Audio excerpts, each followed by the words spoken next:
El sufrimiento es una de esas realidades que, bueno, nos toca a todos sin excepción. En este análisis vamos a explorar una perspectiva de fe que no busca darle la vuelta al dolor, sino encontrarle un propósito, un sentido mucho más profundo. Y aquí, la pregunta que realmente nos importa no es tanto el porqué del sufrimiento en general, no. Es algo mucho más cercano, más personal.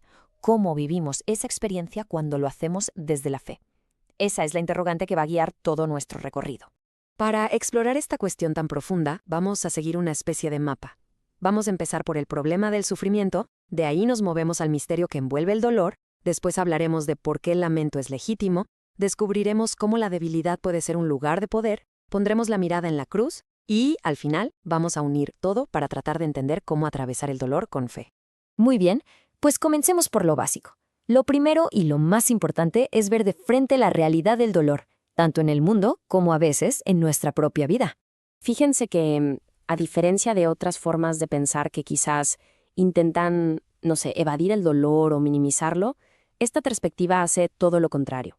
Lo confronta. No se trata de ignorarlo, sino de mirarlo directamente a los ojos, reconociendo que es una parte real y muchas veces incomprensible de nuestra existencia.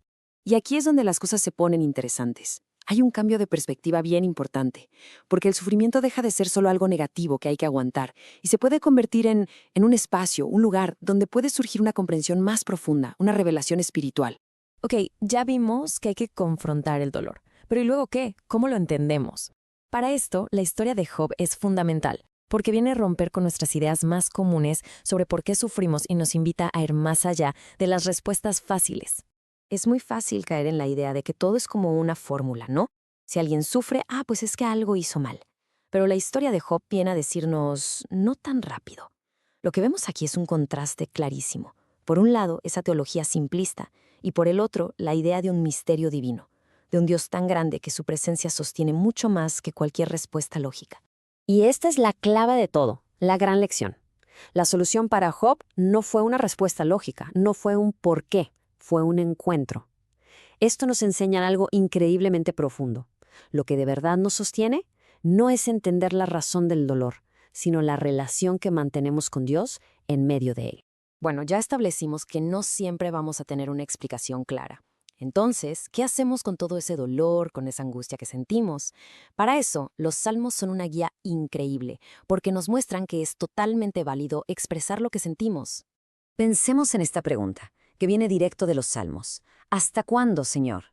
No es una pregunta de falta de fe, es un grito honesto, visceral, dirigido a Dios. Y esto nos dice que está bien clamar, está bien preguntar, está bien sacar el dolor sin adornos. Y ojo, esta es una distinción importantísima. Tener fe no se trata de no sentir, de no llorar, de poner cara de que todo está bien. Para nada. Se trata de saber hacia dónde dirigir ese llanto. La fe no anula el dolor, sino que le da una dirección a nuestro lamento. Ahora avancemos un poco más, porque vamos a tocar una de las ideas más paradójicas y transformadoras de todo el Nuevo Testamento. La perspectiva del apóstol Pablo sobre el sufrimiento de verdad que lo cambia todo. A ver, detengámonos a pensar bien en esta frase. Bástate mi gracia, porque mi poder se perfecciona en la debilidad. Es increíble. Justo aquello que parece una limitación, una falla, nuestra propia debilidad, se convierte en el escenario perfecto para que el poder de Dios se manifieste con toda su fuerza. Es una inversión total de cómo vemos las cosas normalmente. Pero Pablo no se queda solo en la frase bonita, no.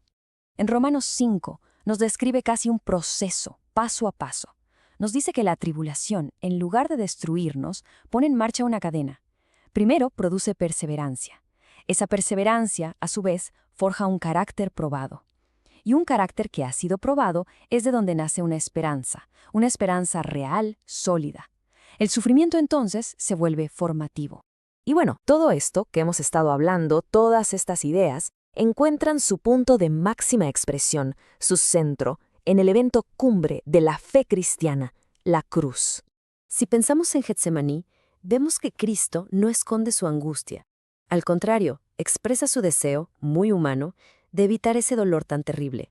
Pero su acto final no es de rebeldía, es de completa sumisión, de obediencia, justo en medio de ese sufrimiento inimaginable. Y esto es importantísimo entenderlo bien. La cruz no glorifica el sufrimiento. No se trata de decir que el dolor es bueno en sí mismo, para nada. Lo que hace es transformar el sufrimiento. Lo convierte en un acto de entrega total, por amor y en obediencia. Perfecto. Hemos tocado varios puntos muy importantes. Ahora, lo que vamos a hacer es juntar todas estas piezas del rompecabezas para tener una visión más clara, más completa, de cómo se puede caminar a través del dolor desde la fe. Entonces, a modo de resumen para que quede bien claro, de la historia de Job nos quedamos con que el sufrimiento no siempre tiene una explicación. De los Salmos aprendemos que el lamento es una forma legítima de oración. De Pablo, que de nuestra propia debilidad puede nacer la esperanza. Y finalmente, de Cristo, que el amor, vivido en obediencia, es capaz de atravesar el dolor más profundo. Al final del día, la meta no es conseguir una explicación que nos deje tranquilos intelectualmente. La verdadera paz parece venir de otro lado. Viene de la capacidad de mantenernos en relación con Dios, justo ahí, en medio del dolor, incluso cuando no entendemos nada. Y con esta idea cerramos nuestra reflexión de hoy. Dejamos esta pregunta flotando en el aire, no para dar una respuesta definitiva, sino más bien como una invitación. Si la paz no viene de la explicación, entonces, ¿cómo se construye, cómo se cultiva esa confianza que nos sostiene? Quizás la respuesta está en el camino personal de fe de cada uno.